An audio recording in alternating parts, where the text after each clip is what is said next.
Roshan धेंड education Marathi YouTube चॅनलच्या या online वक्तृत्व स्पर्धेत गट क्रमांक 1 मधून सहभागी होत आहे। माननीय शिक्षकवृंद, उपस्थित मान्यवर आणि माझ्या प्रिय मित्र मैत्रिणींनो, आज मी तुमच्या समोर माझ्या आयुष्यातील एका महत्त्वाच्या ठिकाणाबद्दल बोलणार आहे।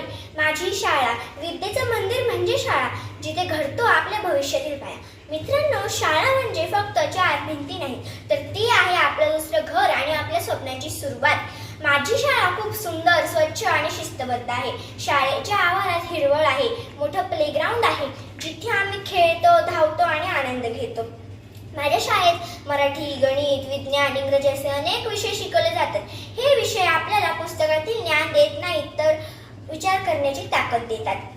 आमच्या शाळेत ग्रंथालय आहे, जिथे आम्हाला अनेक गोष्टींची पुस्तके वाचायला मिळतात। माझ्या शाळेत संगणक कक्षही आहे, जिथे आम्हाला नवीन तंत्रज्ञान शिकायला मिळते। आमचे शिक्षक खूप प्रेमळ व कष्टाळू आहेत। ते आम्हाला फक्त अभ्यास शिकवत नाहीत, तर चांगले संस्कार व जीवनाचे धडे देतात। गुरु म्हणजे दीपस्तंभ, जो अंधारातही आपल्याला योग्य मार्ग दाखवतो। आम्ही शाळेत खेळ, भाषण, नृत्य, चित्रकला अशा अनेक उपक्रमांमध्ये भाग घेतो, त्यामुळे आमचा आत्मविश्वास वाढतो।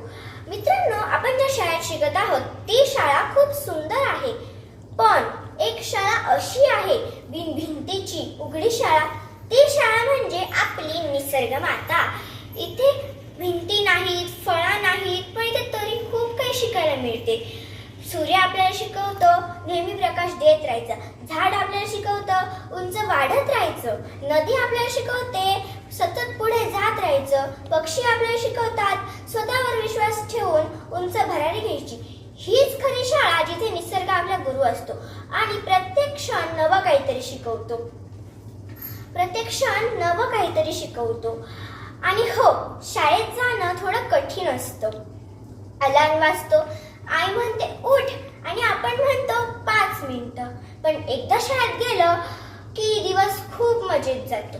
मित्रमैत्रिणींसोबत वेळ घालवणं, डबा शेअर करणं आणि कधी कधी तर एकत्र पनिशमेंट घेणं। मधली सुट्टी हा तर सर्वांचा फेवरेट वेळ असतो। आपण आपला डबा शेअर करतो आणि दुसऱ्याचा डबाही पटकन संपवतो। खेळताना आपण कधी हरतोही आणि जिंकतोय, पण यातून आपण शिकतो कधीही हार मानायची नाही। शाळा आपल्याला फक्त शिक्षण देत नाही, तर एक चांगला माणूस बनवते।